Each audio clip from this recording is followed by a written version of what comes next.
A quiet Saturday morning in Minnesota was shattered by targeted violence against two Democratic state politicians and their families. Melissa Hortman and her husband were found shot in their Brooklyn Park home, leaving the community in shock. In a connected attack, State Senator John Hoffman and his wife were also shot and rushed to the hospital. Two lawmakers targeted on the same night. This was a calculated assault on Minnesota's political figures. Their loss and injuries have left a deep void in the state. The search for answers and justice has only just begun.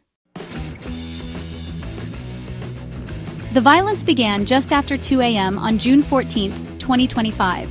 Senator John Hoffman and his wife were shot at their home. Police launched a frantic investigation. At 3:35 a.m., officers rushed to Melissa Hortman's home.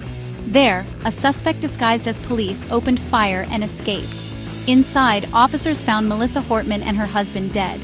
The attacks left two families shattered and a state in fear. The timeline reveals a ruthless plan, executed in hours. In the aftermath, Minnesota launched one of its largest manhunts, mobilizing local, state, and federal law enforcement. The suspect's police disguise, vest, badge, and a modified SUV allowed him to move with alarming freedom. Investigators are analyzing the abandoned vehicle for forensic evidence, while SWAT teams and K-9 units comb the area.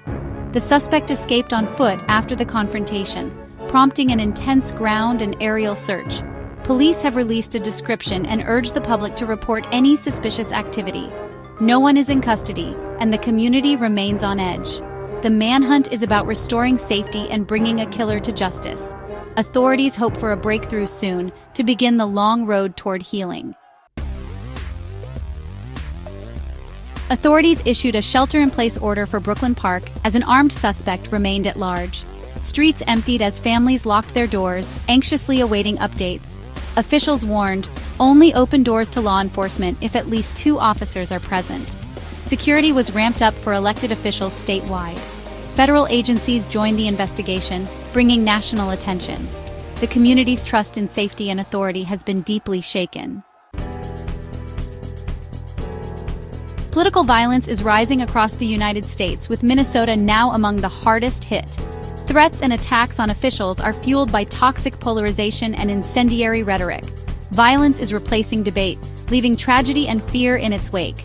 The best tribute to victims is to reject violence and defend democracy together. If you found this video informative, please subscribe and like to help spread awareness.